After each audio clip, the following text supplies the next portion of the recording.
far as I can tell, I'm Bryce. And as I know it, I'm John. And today we'll be making... Ritz Cracker Chicken! Okay, so real quick, let's hit the... Let's hit the recipe. Let's hit the recipe. Let's hit the recipe. Here's what we're going to do, okay? It's just Ritz Cracker Chicken. I guess when we were looking at it, we thought it was a little crazier. Yeah, I kind of was like, oh, Ritz Crackers for chicken. That's going to be ridiculous. That's not supposed to be a food that you make with chicken. It's really just butter, Ritz, crushed up Ritz Crackers, yeah, and chicken. So in some ways, we're kind of testing, like, should this even exist? Is it going to be a thing? Do we? The question that I have is, do we bastardize it further? Is the recipe going to be so simple that should we make it more complicated by deep frying the thing? Because it just requires that we bake the chicken, and I'm a little bored by that. That does bore me, but like, I don't know. Let's see if it's any good. Like, I mean, what is a grilled cheese? It's buttered bread with cheese in the middle. That shouldn't be as impressive. What a great philosophical question. What is a grilled cheese? What even is? This recipe comes from $100amonth.com. Which also known as most of my income throughout my life. By Mavis Butterfield on October 5th in 2012. She has 27 comments. Most of them are, it's good. Actually, I think according to my wife, most of them are better ways to do this recipe. Actually, she's 1,000% right. Yeah, we're gonna look through those. Top 10 soup recipes. That's what it says. Lisa says, real quick, soup isn't food. Could we chew on that for a second? Soup isn't food. Okay, so you're hungry. Mm-hmm. Okay, someone hands you a sandwich, a hot bowl of noglock, or a bowl of soup, but they say you can choose one. What do you choose? You choose the sandwich because the sandwich is food. I'm at a restaurant, so I choose half the sandwich and a cup of the soup. I get both. I get best of both. What is your slut? Is what I'm hearing. Yes, I'll put out for a half cup of soup. Lisa says on October 5th, can't get any easier than 3 ingredients. Going to try it! Exclamation point. Elena says, we make a similar dinner, only we don't care, Lena. Go away, Lena. We don't care. Make your own post. It's so bad. Oh, gosh. Anyway, yeah, so it's a little too simple, and I wonder, do we muck it up, or do we just follow the recipe? Because Mavis Butterfield, which is 100% my Darkweb nickname, so right. The FBI doesn't follow me when I'm looking up Mavis drugs. Bacon, based off of... So it's one of those, like, you choose your porn star name, you know, what street you lived on, and your favorite fruit. And last underwear bristlecone color. Banana. No, it's your favorite pattern, and I really don't like bananas that much. It's your NPR name. It's your favorite pattern and author or something like that. So it's like, I'm Argyle Elliott for NPR. Or I'm Houndstooth Hemingway filling in for Argyle Elliott on NPR. They sound like when someone shows up to your D&D group and they sure and they say, I named this character Elf Ass Kicker. It's like, you did you now? Yeah, that's good. Where'd you look that up? FantasyNameGenerators.com. Real original there, bucko. Oh gosh. Okay, so the recipe, is going to be a thing. We've at least spiced it up. Yes, we have. I've made one tiny change. This is what I'm excited about. Full disclosure, we're going to be honest with our audience and all that, right? We're going to do all of those things. I'm actually shorter in real life. So the Ritz crackers that we got, I could have gotten just plain. We could have. But I decided to get garlic butter. And they're, which is great because right on the box they say naturally flavored, because that's what I'm worried about. Well, you ever heard the thing, if you have to say it out loud? You gotta, maybe it's not true. Yeah. It probably isn't true, or rather, if someone has to say it out loud, you should be goddamn suspicious of that, all right? It's naturally flavored. Garlic butter, naturally flavored. You didn't need to say that. Now I'm suspicious. Now I'm a little worried. Why is there? Why'd you feel the need to bring that up? You could have just said garlic. That's fine. So as we get into the dishes, I'm not a vampire. It's fine. You know what I finally realized why vampires don't have reflections? No, what is this? Silverbacked mirrors? Yes, exactly. Oh, okay. So silver wouldn't react to them. Anyway, it just hit me. Halloween discovery, I guess. Oh, that's I was just beautiful. like, now that makes perfect sense. Absolutely. That's the thing. Somebody pointed that out to me and I was like, oh, I never thought about Like, that. oh, yeah. That's so cool. Which makes me just think now that, like, modern-day vampires, all they do is probably just take selfies. All they're like, I've never seen what it looked like before, now I love it. You know, because they just have to use on their memory of, like, this is what it looked like 500 years ago. I have this one portrait that the guy sketched on this tiny piece of parchment, then I ate him. I gobbled him right up. I gobbledygooked him. It's great. Okay, so... We've got the recipe. I guess it's time to do the dishes, right? It's time to do the dishes. I'm going to start the microwave, get this stuff melting. Fantastic. Okay, so... It might be better for us to wait with this going. Oh, no, it's smelting. We're smelting the butter. That's where Dursley went to. That's where Dudley Dursley, remember? Or Dudley? Harry Potter? Dinkleberry Doonwatch? I don't know. David Doonesbury. He's the older brother in Harry Potter, remember? I guess. We're reading it. You need to know, I'm the worst person to talk to about Harry Potter. Here's what happened. So I was in 5th grade, and everyone was talking about this book called Harry Potter. And I was like, okay, whatever, cool. So I go and I get it from the library, and I read through the book, and I go, that's awful. That's not going anywhere. And that was the end of my my book review career. I didn't know I had one, and I didn't. But I put it down. And I was like, "This is awful. What is this? This is a dumbass book." Well, it's because every year there's always this is the new big deal book that I remember it was all about Wrinkle in Time. Yeah, and then that didn't. Wrinkle in Time's another one. I got about 30 pages in, and I was like, I don't know what the fuck is going.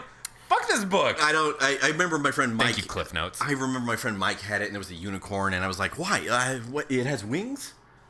Like, well, that's a Pegasus, motherfucker. Yeah, like, get your fix your mythology here. No, yeah. You can't just take other things and be like, it's different with the same. It's got fins. He flies through the air, but it's like it's water and he swims. I didn't read Wrinkle in Time. And I kind of wish I did, because then I wouldn't have to watch the Oprah movie now. I was going to say, no, Netflix made their adaptation. You're good. You don't have to read it anymore. I know. I'm really in support of them making more adaptations of books so that I don't have to read so many goddamn books. Which would be fun if they did if they did some kind of it would be great. Oh. You know what would be really great? If Netflix decided to adapt the classics. Right? Like if they made Homer and the Iliad, or if there was a Pride and Prejudice. Just little snippets of Virgil's, the histories or whatever he's written. Sure. Dante's Inferno, the Netflix edition. It'd be so good. I could just catch up. I mean, I have no reason to. That actually sounds like Hitchhiker's Guide to the... So Hitchhiker's Guide to the Galaxy is just also never one read. Guy... Well, that's worth reading. Okay. That's worth reading. Got stuck in the Denver airport, but I had the whole series in a book, so I was like, you're not getting me this year, Denver. Eat my asshole. Suck it. Denver with your mountains. No, real talk. Denver airport, don't fly through there in the winter. That's the best pro tip I can give anyone. Because every time you try and fly through Denver and it's winter, snowstorm, you're stuck there forever. Oh, sure. And then people just hit you with their skis. Because they're all like, we're going to Vail. We're going to Vail. And we're very wealthy. And you can't afford it. Anyway, what are we talking about? Books. Right?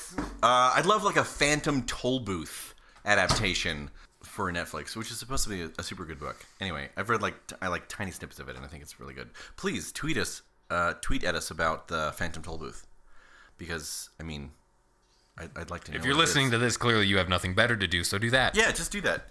Just log on to our Instagram and post a photo of the Phantom Tollbooth in your favorite quote at One Pan Podcast, or tweet us why I'm wrong. The Phantom Tollbooth not being a good children's book or something. I don't know. at One Pan Podcast on Twitter. While we're bringing that up, rate and review us on stuff. If you rate and review us, there's a better chance that we'll make more money, so we can do this more often. Or we can make any amount of money. That'd be great if we made even a little bit of money. Yeah. That'd be way fun. Yeah. But that'd be good. Rate and review us, and then we get exposure. Please tell your friends and do the thing. What are we doing now? Oh, we're mooshing the... So we got to make the breadcrumbs. And here's my first thing. So part of what we're doing is we're taking recipes and either calling bullshit on them or whatever. But my first thought is this easier than breadcrumbs? Because this thing, I don't have the receipt. But this box of Ritz crackers must have been $4. You can get breadcrumbs for $4. Yeah, it's like an extra step. So right now I'm trying to crush them in the bag. I don't know. I think we're going to get crackers everywhere, and then Sanders just going to come in. Oh, he's going to love it. I know. He's looking at us. He's ready. He's like that doggo face with his ears are just honing in like a freaking satellite. You're gonna drop something. I know it. I can hear it. I can hear the flavor. Oh, there we go. Okay. It's like a crumbly poop. Why is everything always poop? That's such a problem. It's so problematic. Hey, you're actually doing a pretty good job of crushing those inside the package. I'm really impressed. I thought this one was going to work out even a little bit. I thought we were going to have to put them in the story of Bryce. We didn't think it was going to even work out a little bit, but he's still not dead. Okay, Netflix series. What? Wrinkle in Time. Books we read. Harry Potter. Oh, we're reading. The whole reason we're talking about Harry Potter was because we're reading it. We're reading it nightly as part of the routine to put my son to bed. We read a little bit of HP. And then we sing little songs. Makes me sad when people say that because they go, "We're reading a little HP," and I'm like, Lovecraft? No. HP loves spookiness, monsters and demons with the tentacle arms. No, we're not scaring them just yet. Look, kids need to learn about cosmic forces. They need to know how small they are so that they can operate effectively and not get their head too big and think that they matter. No, absolutely. He'll just put it on the resume. I worship the old gods. It's great. And then the guys at Google are going to be like, yeah, obviously we need to hire this guy. Like, okay, so back to the dishes because we haven't even done them yet. Oppenheimer's quote. Why were we talking about Oppenheimer's quote? But I forget even really why. But it's I am become death, the destroyer of worlds. Yeah. Okay, that's the thing. So now where the hell is it from? So it is quoted in the Hindu text, the Bhagavad Gita, and so he was being a clever, smart motherfucker and just sort of being like, so shit's about to get real. This is a lot bad. This much thing, scary. When this thing goes off, a lot of bad shit happens. Nope, this is not a. I'm not. When I was on board for this, I kind of knew this is how it would go, and then it went that way, and suddenly my feelings are a little more intense about that. He's all. It's essentially his I'm point. not getting into heaven now. Whoa. If he's quoting Hindu, he's like, Ganesh is really not going to like this. Yeah, so then I mucked that up with with Nietzsche, because I thought that was a quote from Nietzsche, which it isn't even relatively close. No. Nietzsche talked about God is dead on a stroll in a lake with like a pyramid-shaped rock. It's good. Look it up. Which then you brought in. I'm sorry. What was the word that you used?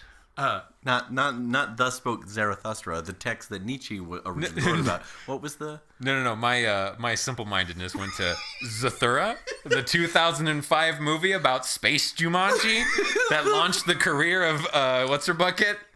Kristen Stewart. And so really, if you are mad at Twilight, you can blame Jon Favreau. You can blame.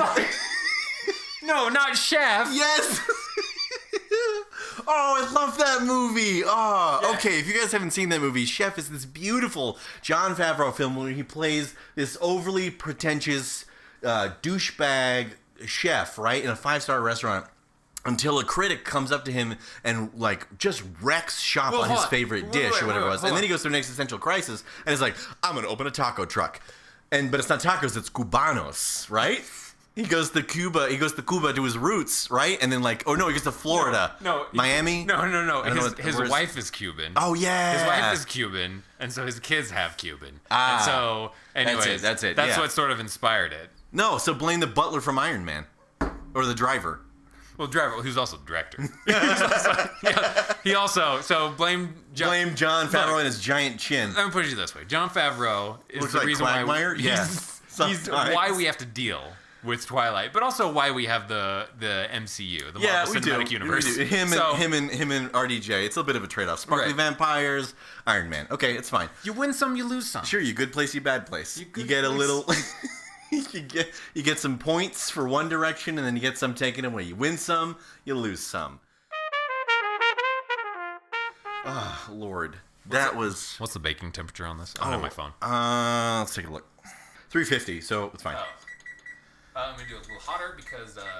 elevation is great. I always do that. We always crank it up 50 degrees higher at our place. Like pizzas are like, cook it at 350. I put it in there 40 minutes later. It's like, cheese is kind of soft. It's like, I think I'm just going to crank this to 500. No, we did that. Okay, we did put that. Put it on broil. 500. Nuke it. Put it on top rack on broil, and it'll be done in about the same one of my time. most favorite jokes that I used to make with my mom that she never really laughed at. God bless her. I would do the thing. Okay, so if it's 30 minutes at 300 degrees, it's 3 minutes at 3,000 degrees, right? Just move the decimal point. Here's the thing. Okay, my brain that operates in a universe ruled by physical laws that cannot be broken tells me, yeah, adds up. But the reason why, that, Newton. The reason why thermodynamics. Baking isn't really my thing. Cooking food is. Baking is not. It's because baking takes all of the things that make sense and it throws it out the window and says, "Oh, if you increased it by 15%, does that mean you have to cook it 15% shorter?" No, you ruined it. It's like, no, you didn't just kind of mess it up and now you can recover. No, it was too hot. The batter or whatever was too hot. Now I'm gross. And there's nothing you can do. Sorry, you didn't roll the dough cold. Not that you would know that. Right. So it's ruined forever. Right. You forget your flaky, crusty layers in your Pillsbury dough, in your phyllo dough. Shut up, Great British Baking Show. Anyway, oh Lord. But real talk, that is like the most wholesome and wonderful show. Great British Baking Show. Like, if I ever get to hang out or meet any of those people, I'll give them a big old hug and be like, "Can we be best friends?" I just want to spear my hand on Paul's sharp, spiky silver hair. Yeah, it's so gelled. He and I had the same haircut in 1995 when I was in high school. I'm not good at Listen, he found something that worked for him, and he's been buying that same gel. I'm sure it's LA Looks. Yes! Yes! LA Looks 10 was the best way to get the highest of spikes. The blue shit. Just go find and pop open my 8th grade yearbook. You would totally see me with just these, totally rad spikes, bro. I on more than one occasion, if someone had just taken their fingers and gone whoosh, whoosh, whoosh through my hair, it would have just been this fiberglass dust that would have gotten in your lungs, the guy have given you mesothelioma, and you should call the government if one or more of your relatives. Nice. What's that commercial? I just remember that only reminds me of the diabetes guy. Oh, Wilford Brimley. I don't got diabetes. Liberty Medical. That's what he always made a big deal about. Anyways, the diabetes killed him. So, that's so sad. Is it? It is. I don't think so. He was an old fat man. It's what happens. Mm-hmm. He got out good with all that commercial money. He has that more money than me. So, what do I know? Oh, it's fine. Okay, so I used to do the thing. I would do the same with the spikes, and then that was in a 6th grade that I was doing the spiky hair kind of a thing. We get it. You're cooler than me. Oh, yeah. No, it's great. No. You were more with it than me. In 8th grade, I stopped doing the front of my hair, and I started doing the back of my hair. Which was bad, because as it would dry, I'd get flakes all over the back of my shirt, and it looked like a damn Selsun Blue commercial. And that's why no one fucked you. No! That's why. Oh my God. That's why everybody was like, "Oh, that guy's weird." He's nice but flaky. Yes, definitely. It's also why I dressed up as Neo for the Matrix one Halloween, and people were like, "Yeah, no, that's expected of him." No, we see it. Mm-hmm. I borrowed my sister's leather jacket. That's how cool I was. And I think I got a $3 shades from... the gas station? Yeah. Okay. No, Giant Eagle, which is the Smiths of Northeast Ohio. Okay. All right, what are we doing now? So right now, we're drying off the chicken, right? Baking tip, okay? This is something that I learned. I thought you didn't bake. Well, sorry, cooking tip. You're don't right. Don't fuck baking around. Tip. Don't listen to me. That's your baking tip. Don't do that. Don't do that. When it comes to chicken and really any meat, okay, pat it down, dry it down. Beat your meat. No, be nice to your meat. Yes. No, you pat it down. You get all the moisture out of the very top layers. Reason why, when it cooks, it will sear those layers first. But if it's all moist on the outside, it creates these water channels where more water can escape. So, anyways, now you learned something.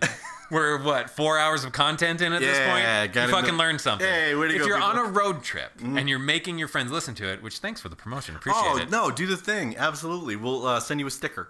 Okay, apparently we'll send you a sticker. I don't know. You're good. I mean, it's fine. Anyway. Yeah? Yeah, if you're on a road trip, making us listen. Where were you going with that? Oh, I was just going to say, that's how I've usually been introduced to podcasts. Is we're stuck on a road trip. Again, I thought you were setting up a joke of, when you go on a road trips, how many road trips does he go on? I don't know,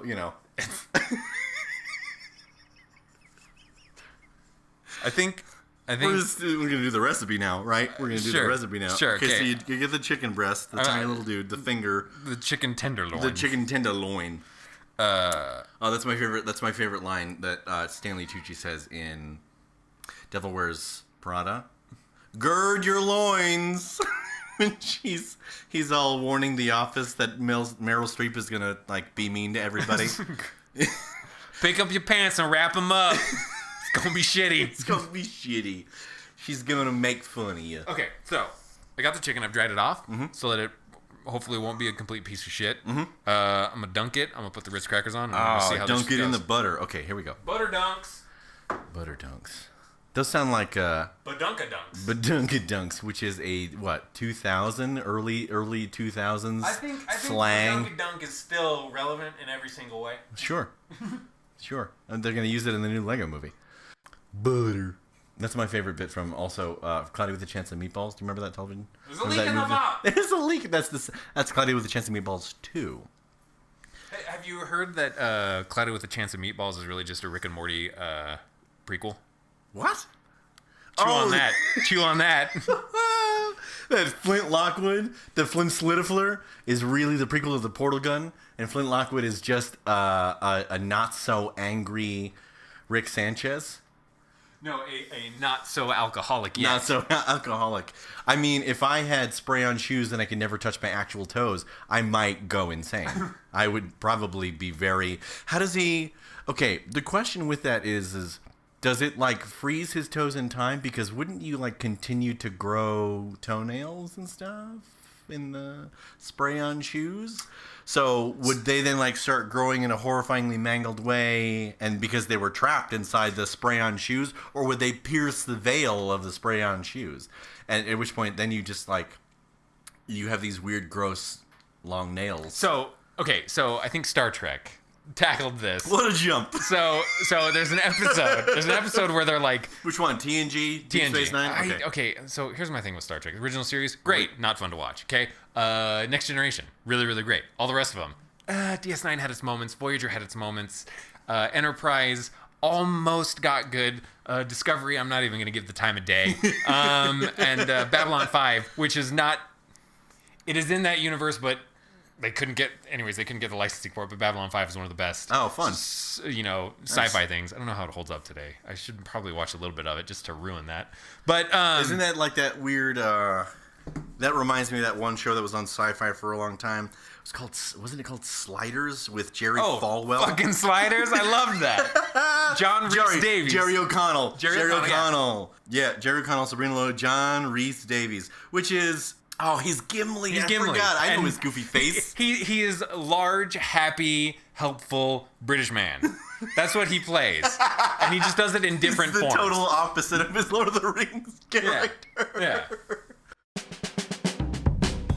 What racist nonsense did he base dwarves off of? No, so I actually kind of know a little bit about this. So, kind of what Stephen Colbert. Here. Oh, willfully ignorant. That's the best way to describe Stephen Colbert's. I see. It's fine. He's doing the late night stuff. That's great. He's wonderful. He's found his footing. That's great. But I very much prefer old Stephen Colbert. Old Stephen Colbert. I just love how much of a fucking nerd he is with the Silmarillion and everything. Yes.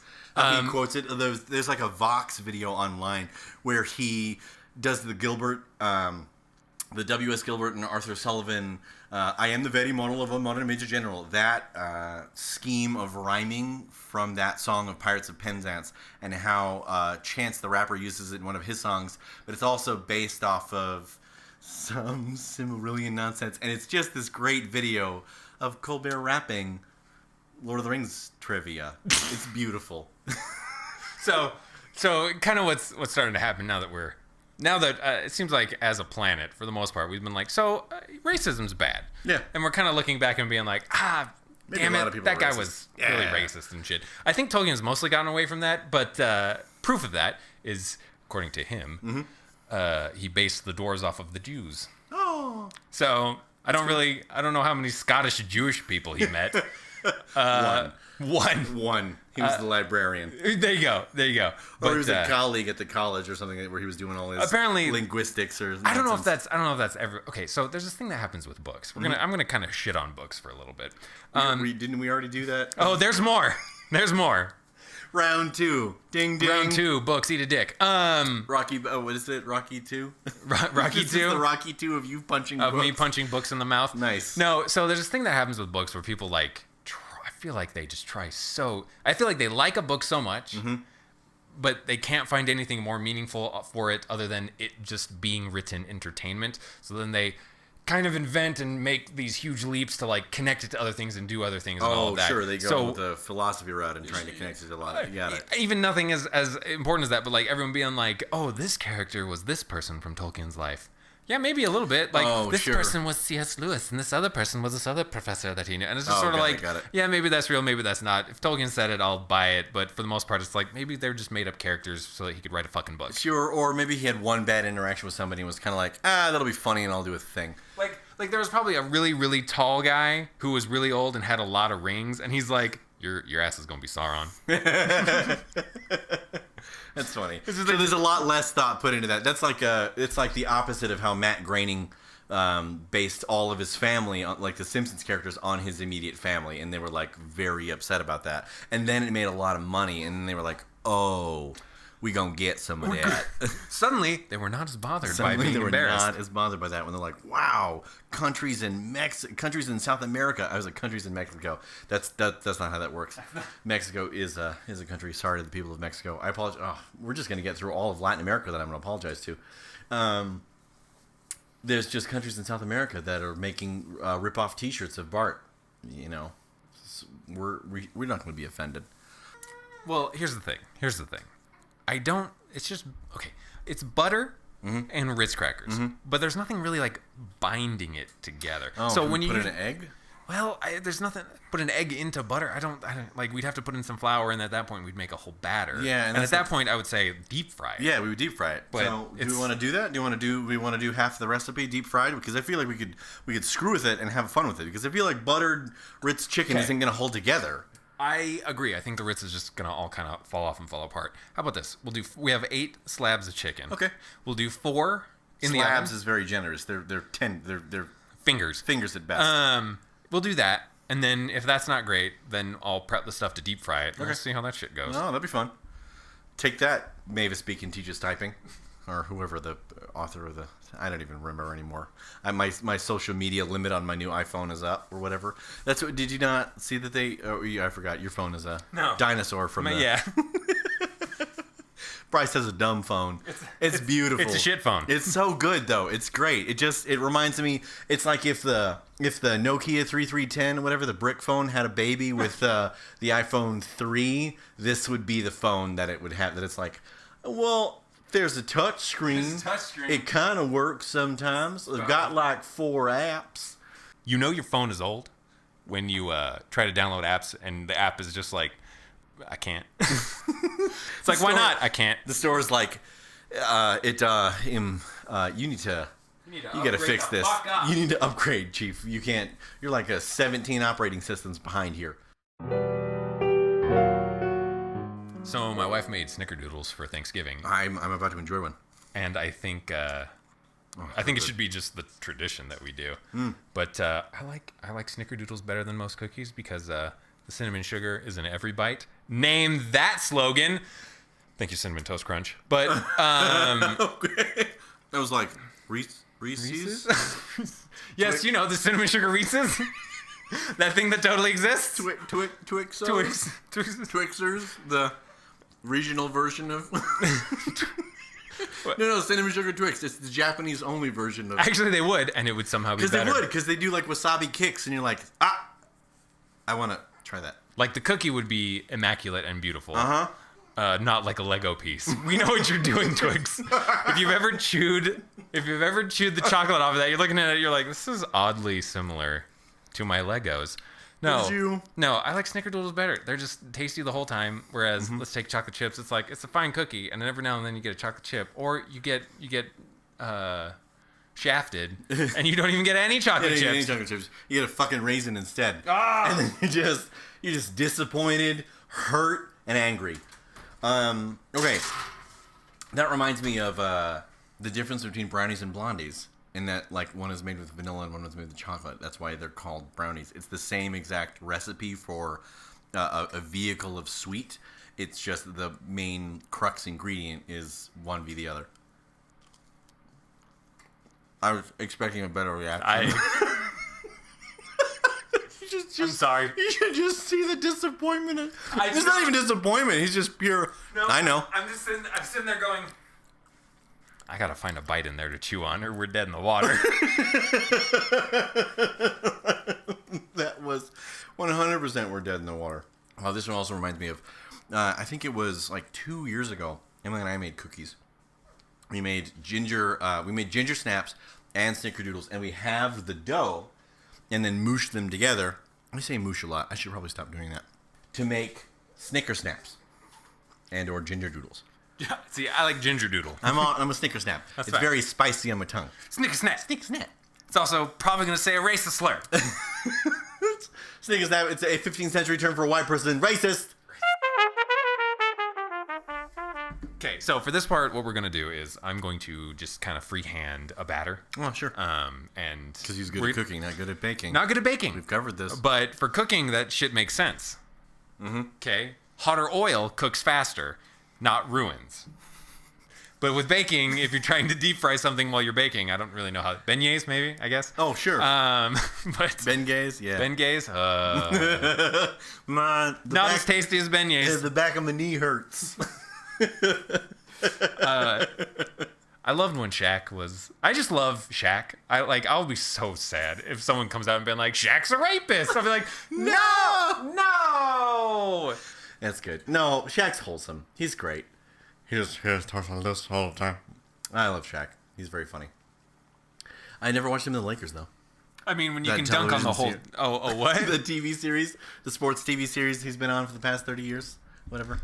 I'm making a terrible joke that sports is like a television show. Oh, what? That it's also like to some degree pre-manufactured and that happens? Oh, like that. No, that would never. Oh, wait, we already know that shit already happened. Yeah, we're looking at you, FIFA. It's not 100% planned out, but it's not 100% not planned out. So another cooking tip for you people. So if you are about to deep fry something and you want things to be a little crunchier, not quite so mushier or anything like that. Yeah, no mush. A little bit of cornmeal. Not a ton of cornmeal. A little bit of cornmeal on the flour gets you some good crunch. Interesting. Intéressant, which is French for, that sounds weird. It's not, but that's okay. No. That's French for, please fuck me because I know a little bit of French, please.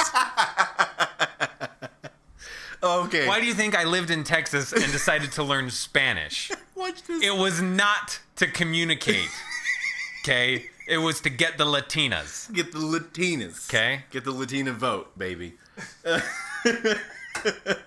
That's like I read this funny thing that was like French people are only like French men are only attractive because they have this overwhelming of like, you will want to have sex with me because I am so attractive. And there's just this straight up bravado swagger that women are like, you're ugly AF, but I just like your confidence. It's sort I'm of gonna go after that. It's sort of this, I know you're gonna bang me, so let's just do it. And it's just like, and it's so true that they're like, I can't not make that happen. We're gonna make some Cajun chicken out of this shit. Oh, wait, why? Oh, wait, Cajun garlic butter. Wait, Ritz.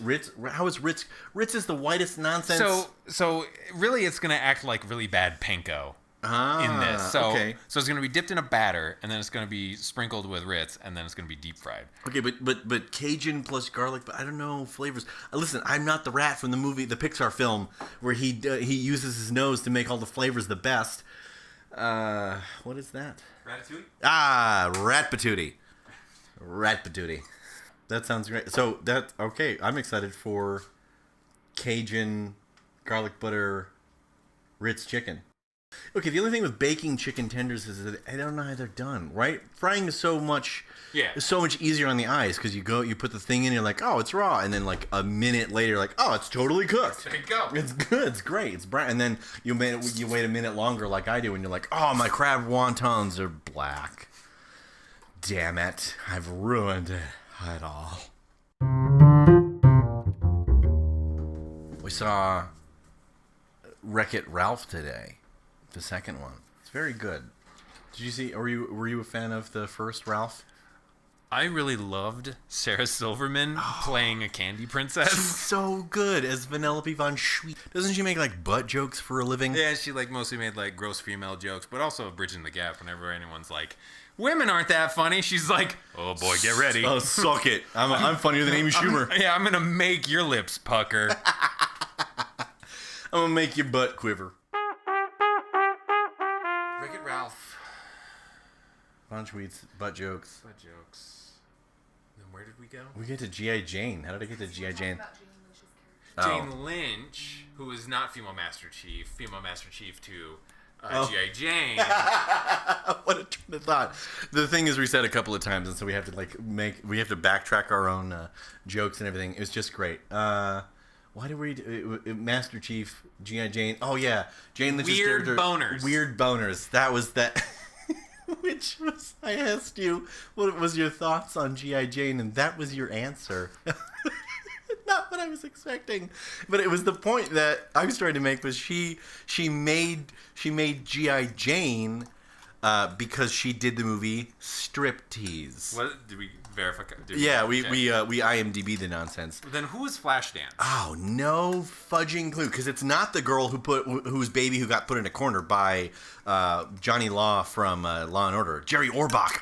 Orbach, love him in his eyes, which is a John Mulaney joke. Flashdance, The Book of Eli, The Four Rooms. I remember that one. That's Four Rooms is a Quentin Tarantino film. No, it is not. It is an Allison Anders film. IMDb is a thing. She's in Taken. Oh, that's good. She the wife in Taken? No, that was Hottie McScandinavian Pants. I don't remember her name, but... Wait, okay, but this isn't the Taken... Oh my god, this is 2017 to 2018, a television on Prime, 26 episodes. It's right. Not even the right. Liam Neeson one.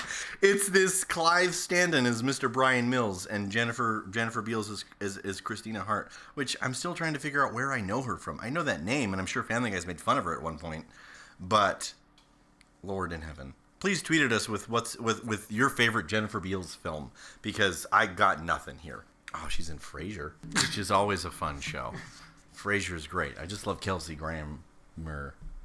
Wait, is it Kelsey Graham? It's grammar, right?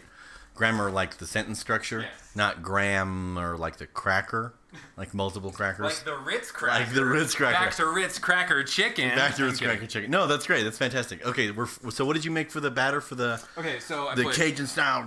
So wait, how can we say this in a Cajun voice? Let's go here. It would be. That's how you would say it. If anyone Cajun is listening to this, I'm so glad to speak your language. Nice. Give me some swamp juice and I'll say it. Right. All right. The batter is egg, Cajun powder. It's Cajun seasoning. Put a little bit of red pepper flakes. Swamp people. Which is ground up swamp people bones. That's what it is. Like, normal bone meal is gray colored. Theirs is colored orange because of all the flavor. I don't know. It's the forbidden powder. It's the forbidden pudding powder. Yeah. So no, I put an egg. I put the rest of the butter. Mm-hmm. What else? Flour and a little bit of cornmeal for the crunch. Cornmeal for the crunch. Cornmeal for the crunch. I'm really excited to try this new recipe. This is a secondary corner of the One Pan Podcast where we take the recipe and we make it better. We try and make something good from this. Which is what we should have done for the past couple episodes, because I'm really tired of throwing all the food up. It's not that I haven't thrown up every time, but it's not that I haven't thrown up every single time. Okay, so my non-salmonella hands have located some silicone pinchy boys, which is my fancy name for tongs. Ooh, there we go. Listen to that nice, beautiful sizzle. Okay, sad part is our fried chicken is going to be done before our... Yeah, also all of the Ritz is just evacuating. Oh, no. Okay, well, let's see. We'll even see if it is Ritz. I dropped it in, and it was like, it made a good sizzle. All it was all the Ritz bits running away from the chicken. Okay, then you know what we need? We don't need tongs to pull the chicken out of the pot. We need a frickin' strainer. This is not good. I'm very mad at Marvelous Mrs. Maisel. Whoever what's his face is? Marguerite. the author of the recipe, Madrigals. Isn't that a singing group I've heard before? I don't know. And by helping cooking, I mean I put a paper towel down with a basket to do its thing. Oh, look at that beautiful chicken tender go in there. While the fried tender looks a little bit naked as the Ritz bits have been flung away as if the chicken tender was kind of stuck to some centrifuge, it does look super fucking delicious. So I'm actually very excited about our recipe. So one for us, nothing for Mavis Beacon Teaches Typing, because actually -1 because that bastard didn't teach me how to type when I was a kid, and I went to computer class like 3 times. What other? We had more dishes. We haven't even got through the dishes. Yeah, we have. No, we totally did. We got Zathura, Zarathustra, which isn't the same thing. A Space Jumanji. Jon Favreau. Okay. And we talked about Chef. No, because we have not What have we corrected ourselves. We haven't. On the great legacy of Babbage's. Oh, we. So we decided, we said that and we realized, no, there were some like acquisitions and mergers and some weird way that we have the stores as they exist today. You're so then we right. looked into it and it was so goddamn more. Okay. Oh man, it's intense. So Babbage's. Charles Babbage's was born in the summer of 1941. That's not quite true, but there is actually a guy with the last name of Babbage's who then like became a store and he had like a chain of local stores. No, or something from like that, what I remember, Babbage was like a important computer person, like in the development of computers as a thing. Nice. And so I guess that's why they were like Babbage's, like the guy who made the computer stuff. Oh, fantastic! And so they named it after that. Right? So Babbage's was its own company. Naming like an airplane company like Earhart Limited, which got it. might not have lasted too long. I might be afraid to fly on. We could get lost. At least over the Pacific. At least over the Pacific. Oh, rest in peace, Amelia. Too soon. When was that? I don't know. Anyway, so Babbage's was its own company for a long time and then got purchased by Neostar Holdings or something? Neostar and Software Inc. Yeah, and Software Inc. Neostar and Software Inc. And I guess the guy who owned Neostar was the former CEO of Barnes & Noble. So this is what happens: is we have this idea, and then we go down a rabbit hole, A very large rabbit hole. a rabbit hole that does not end. No. Anyway, so he's the CEO of Barnes & Noble, right? So Neostar. No, he wasn't CEO. He was just a former CEO. That was a what it was. significant shareholder. Of Barnes & Noble. That's what it was. I don't want to do the dishes again on this. You're good. Anyway, so he's a significant shareholder of Barnes & Noble. So he purchases the company. And then they do their jam for a long time, right? And then what is it? Does Neostar dissolve? Or I thought Barnes & Noble just exerted their majority holdings. I think they purchased whatever. They pretty much said 51% of the stake. We'll pull our money, or you become part of us. And they're like, "Oh crap!" I got it. You're right. So they strong armed them into purchasing the 51% share or whatever it was. Wow, those guys are Crispy. real crisp. He's pulling them out of the fried oil. It got a little hot. Got a little crunchy, but I'm excited. We're all gonna have one tender each, which is gonna be delicious and fun. The ones in the oven aren't even remotely almost done looking. They don't even look. These look so sad. They look like corpses in the morgue or something. I saw this hilarious tweet that it was like, "Hi, do you take walk-ins?" And the morgue's like, "What?" I just imagine what idiot millennial came up with. We joke about us being suicidal, but really we should get something checked out. That's funny. We should get some help. You want a funny morgue story? Yes. So something I've told my family is please don't listen to this podcast because I'm going to tell the real stories about you guys. My family does this thing where they act like they aren't ridiculous, awesome, funny people when other people outside the family are around. It's really irritating for me. They're such interesting, funny people, and then when you bring strangers around, they're like, it's like Toy Story. It's like Toy Story. Oh, humans around. Andy's... I'm just a toy. People are coming. My dad got a fantastic job in his college years for a college kid. Okay, he was just the intake person at the morgue during one of the night shifts. Awesome. Okay, so all he had to do was just be there at the morgue. Coroner gets called out, has to go pick up a body, has to bring him back. This is basically an episode of Scooby-Doo. Basically, okay. No, he was just hanging out, just being a college kid. Okay, normal day, nothing weird. It's 2 a.m. Sure, dead people's abound. Yeah. They're just out and about. Got to round them up. No. So he has to. There's a call. He has to open the door. They let the body in and everything, and Corner takes off and whatever. Fine, it's a great day. About an hour and a half later, he's just chilling there in the front, and all of a sudden he hears.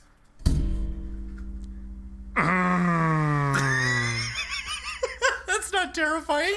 Right, and so zombie movies were certainly a thing. Oh, sure. Point. Romero had just done Night of the Living Dead. Right. They're coming to get you, Barbara. Right. So that happens. And he goes, oh, great. This is it. Great. This is how I die. I'm the guy who has to go look and be like, is this the start of the zombie apocalypse or is it not? If it isn't, I get to live. If it is, I'm the first one to go. Where's my steak? Right. So Where's my hammer? He goes to check things out. Oh, Lord. And as far as he can tell, everything's okay. He goes and asks the coroner afterwards. Mm-hmm. Or he tells him that and then asks what happened. And then the coroner just says, oh, yeah, sometimes the bodies just seize up. All it was just, a fart? Not a fart, but it was more like just a little bit of juice left in the muscles that all of a sudden the body was like, and use the rest of it. And so what this body did in this little metal coffin thing was sort of sit up, but bang his head on the top, which was the... Oh, sure. So rigor mortis kicks in. Yeah. Wham! He hits that, and then, well, his body continues to squeeze and squeezes his lungs, hence the... Oh, my God. That's a poop your pants moment. That is a So, poop your pants speaking moment. of dead things, EB Games. Yay! What a transition. Beautiful. It's not so much that you have to transition smoothly. You just have to transition. You just got to get there, okay? And by any means necessary. So, Barnes & Noble acquires Funko. They acquire Funko, and they've got Babbage's, right? And then Babbage's becomes, I guess Funko's like a series of games, tours, and things, stuff like that, whatever it was. Anyway, Funko is renamed GameStop. And then, I guess through a series of just whatever mergers and acquisitions, etc., GameStop kind of becomes... Barnes & Noble decides to liquidate their assets in the company, and then in preparing for an IPO, I think, on the New York Stock Exchange, where they became GME, Barnes & Noble no longer owns GameStop. GameStop becomes its own thing, and then it's as GameStop is its own company, they acquire EB Games. They acquire EB Electronics Games, yeah. and what was the other one? Something. I don't know. No. It was they got Babbage's, and they got EB Games separately. Then GameStop acquires EB Games and Rhino Land Video Games in the southeastern United States. Something. Yeah, some local version of, I don't know, whatever. So I think it's probably some kind of like southern chain. Right. Of video stores and game stores, and that was where GameStop was like, we're just going to use your existing infrastructure. Yeah, we're just going to take over and just be your boss. Yeah, we're just going to rename. And so as we're looking this up, we hit my most favorite thing. The little pop-ups that Wikipedia does now that you're like, hey, when you don't have to click on the article, you can just see a little bit of the article, because you did that. And I was like, why is that a picture of Jesus? Why? It's because it was on Atonement. Talking about Oppenheimer. Right. No. Poor man. So it's showing us 1985. It's giving us little historical breakdowns and stuff. Mm-hmm. And one of my favorite ones was for GameStop. It said 2004 to 2016, the successful years. Sorry there, GameStop. We loved you for a while. But I gotta say, Wikipedia sort of is already putting your nails in the coffin. Figure that shit the fuck out. Already burying you of like, no, your best is behind you now. Your best days are gone. This is the 11th season of Who's the Boss. This is when it got weird. This is when it all fell apart. Tiny Danza did his thing. Tiny Danza? Yeah. As the Elton John song? Hold me closer, Tiny Danza. Hold me closer. See, I always heard it was Tiny Danzig because Danzig is a little man. And having seen all the videos on the internet of him trying to fight people and failing, I'm actually not worried about Danzig coming to find me. No, go for it, please, Danzig. Do it. Please fight us. That'd be great. It'd be such great publicity for the podcast. I would enjoy all of that nonsense. Don't be closer, Tiny Danzig. That's beautiful. I've never heard that. I always hold me closer. Tony Danza was the joke that I made because he isn't the boss. Clearly. Michelle I don't remember I'm trying to remember the Community episode where Abed talks about it because I never watched Who's the Boss when I was a kid. I listened to the opening and I was like, Funland nonsense. Give me back to Boomerang. The chicken's done, and this is going to be... I'm interested to see what our baked Ritz chicken... my thinking is it looks bland. It looks just utterly... It looks bland as shit. It looks so boring, which makes me think then it's only good with some kind of sauce. And it's going to be it's going to be less bland than the original recipe calls for because we used garlic butter Ritz, which makes me think regular Ritz cracker chicken is probably crazy, ridiculously. Yeah, it is protein mass salty, entering the mouth. Sure, here protein mass wrapped in carbohydrates. Fantastic. Right. But the fried boys, much more interesting to look at. Fried boys look real delicious. We got photos of both. I'm going to post them on Instagram, and I hope you look, and I hope you see, and I hope you are a little envious of the deliciousness that we're about to embark upon. Chicken is plated. We're ready to try this. Yeah, we got a side by side comparison. So I'm gonna try. We'll call it bland ass chicken. Yeah, we're gonna try the recipe chicken. Pulling it off the pan. On the top, it looks fine, right? The Ritz pieces are like sort of golden-y kind of brown, and they're attached to the chicken. But the underside is wet mush, which does not bode well for this recipe. Right. Does not bode well, guys. All right, so here we go. So the real question is, how bland is the bland ass chicken? Have you boiled chicken before? Did I apparently just boil chicken? That's what it tastes like. It tastes like boiled chicken. I found how to boil chicken without boiling it. Oh my gosh. This doesn't say anything. The garlic butter from the Ritz is barely there, which makes me think regular Ritz cracker chicken would be nothing. Right. It would taste like chicken with a jacket on. Okay, I'm gonna hit the deep fried. Okay, I think the deep fried is okay. I think it's okay. I would eat that on purpose. Which I'm getting a piece now, and I'm very excited to try. And it just looks okay. Sandy. So the baked chicken is like sandy blonde, right? Right. The color of a beach. The fried chicken is just this beautiful burnt, goldeny, delicious copper color. Oh man. And immediately better. So you get to go up. See, I'm gonna go. Well, You're gonna go down. I'm gonna go back down. I should get a palate cleanse going. Hold on. My dear sweet wife has pulled out condiments to improve this chicken. Oh, fantastic. She's just gotten them. She's got the sriracha and some honey, and she's going to get some barbecue sauce and be like, "Well, if half of them are bland ass bullshit, we better fucking spice it up." Which is my original thought is like the only way this is gonna be good is gonna be hyper boring chicken tenders, and we're gonna have to spice them up with some kind of food. Okay, I'm gonna try the boring shit. Here it comes. I don't like it. There we go. Yep. It didn't take me long. I don't like it. His face crunched together. It's just a sad face. The bottom is not. No. I don't like. Oh, bad. So kind of what we were hoping for was that maybe there was just some element that a little bit of Ritz and a little bit of butter could bring to chicken. Maybe it would be crumbly like Ritz crackers are crumbly or something like that. Maybe that it would retain that weird crunch that Ritz crackers had, and it would be sort of buttery and salty. Because, right, that's what Ritz crackers are. They're kind of buttery, kind of salty. Right. Nothing. Yeah, no. Nothing. No. It's like baking it stripped it of all its powers. Baking Ritz crackers is the kryptonite. It turns out the cracker part is the most important part. Turns out the cracker is the most important part of the Ritz. And you lose all of it. You lose all of it when you bake it. But frying it, however, did a great job. You know, so when I was a young man, I met this other man who had a few more years of experience than me. This sounds like an Old West movie. And then he shot me. He shot me. The Coen Brothers film. He just blew me away. Let me know. Sent me to my maker. No. He got a t-shirt cannon. He shot you. Whatever weird weapons the Coen Brothers decided to make in their Western. Their antagonists. Hold on, it's some weird post-apocalyptic, but it was like only people inside of sports stadiums survived the apocalypse. So it's just a bunch of sports meatheads ruling the world. Oh, sure. They've like jerry-rigged the kegs to kill people. It's great.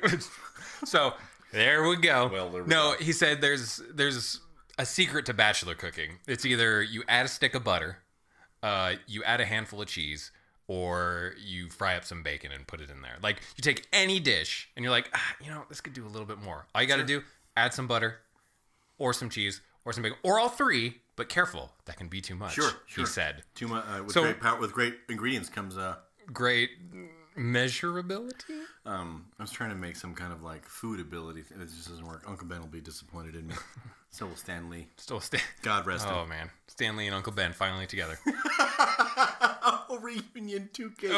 Oh, zing! Which, by the way, Stan Lee was in Wreck-It Ralph too, as like a hilarious animated dude for a second. Vanellope bumps into him. Oh, and it's adorable. Were they just using some of his? No, he doesn't say anything. He's just there. You're just like, oh, that's Stan Lee. I like it. I like it. Anyway, so he told that's pretty good advice. Not gonna lie, three things. But what I'm seeing is that's what this is. That's what this is. You've taken chicken. Well, chicken's pretty bland. What do? Add a stick of butter to it. Yeah, and a leftover ingredient of like this. Okay, this makes me think 100%. This makes me think that Maurice or whatever his name is.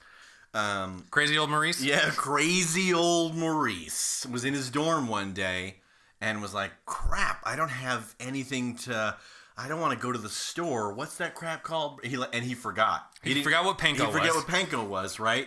And he didn't know that breadcrumbs were a thing either. He didn't want... No. He knew that breadcrumbs... He knew that breadcrumbs existed, but didn't understand that it is mostly just crushed up bread. Yeah, it's not... He didn't realize. Well, and he didn't want to go to the store because he was like, it's like, it's too late. I can't go. I'm hungry. What do I got? Boom. Ritz. I got a sleeve of Ritz by my bedside table that my roommate left me. And it's old, so it's all old and crusty. Yeah, it's a little stale, right? So it's like, I don't know if I want to eat these right off the bat. But you can't crush them. What could I do? And so he looks something up, right? He looks like, how to bread chicken. And he's like, I bet I could sub crackers for... And then he was like, this is super good. But he was very high. Or worse, he was high yesterday. And so he's coming down from it. And he's super hungry. He's coming down. He hasn't eaten in 3 days. But he has to or he'll die. He's just been having water and leftover Gatorade in bottles from the party. That never goes well. No, don't. He's just drinking open stuff. You're going to get somebody's rape drug. Okay, so 5 to 5. Positive 5, negative 5. This is like a negative chicken? 2. This is like a negative 2. This is worse because you're wasting good chicken breasts. The chicken breasts have the potential to be tons and tons of things. Yeah. These could be Parmesan chicken. These could be like as fried pieces or something like that. I don't know. They could just be fucking basic tenders and be more delicious than this. This is an absolute waste of a perfectly good utilized resource of chicken pieces, thighs, what the hell? The loins of tender. Loins. That's what we decided on calling them. Good. Words are hard for me sometimes. Anyway, I'm upset. I'm upset because it ruins a whole sleeve of Ritz crackers, and number 2, the tenderloins, they could have been so much more. They have so much potential, and you just ruin them by destroying the thing. You want me to ruin Ritz for you a little more? How much did it say were in a serving? 5 crackers. 5 crackers in a frickin' serving. It's like 80 calories. It's like when you discover that Fig Newtons. A serving is a Newton. 2 Newtons.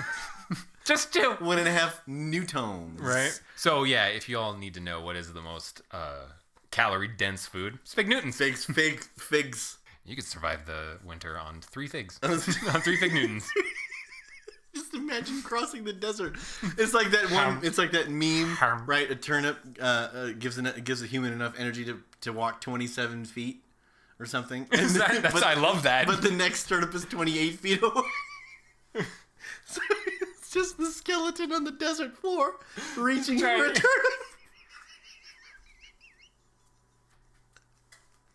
So it's like a Fig Newton.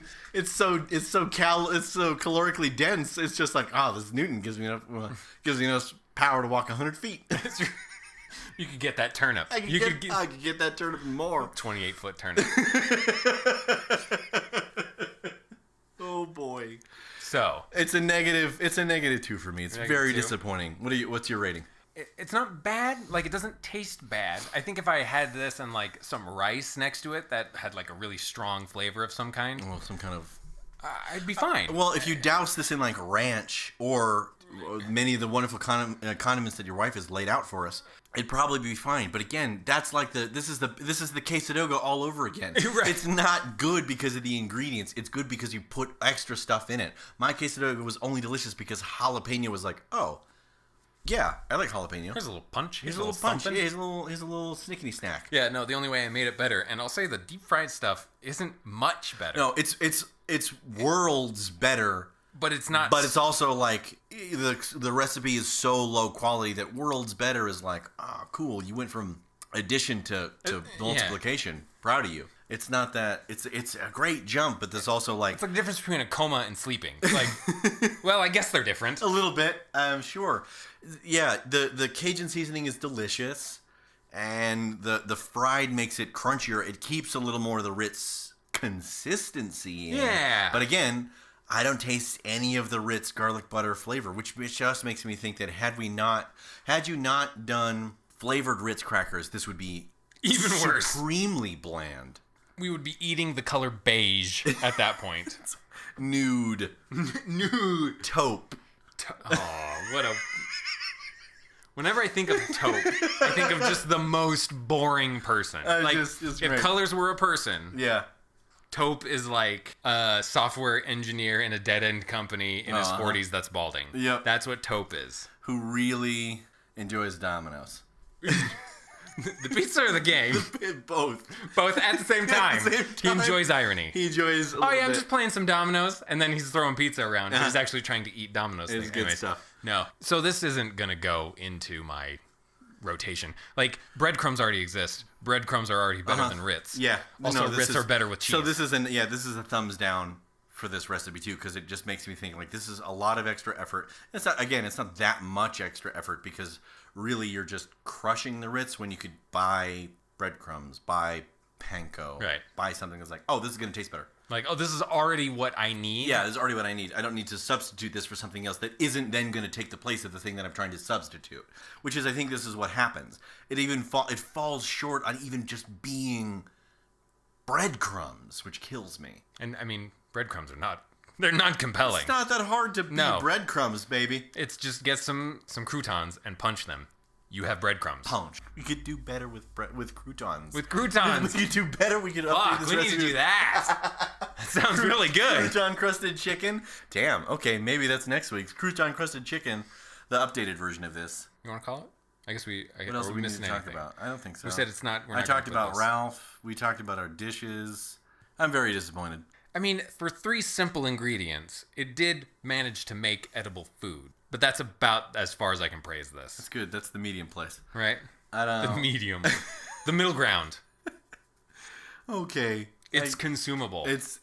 Yeah, okay, good. That's our third metric. Is it even edible? Is it edible? I guess.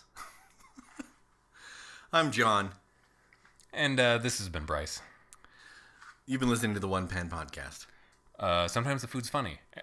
Or disappointing. Us, not so much.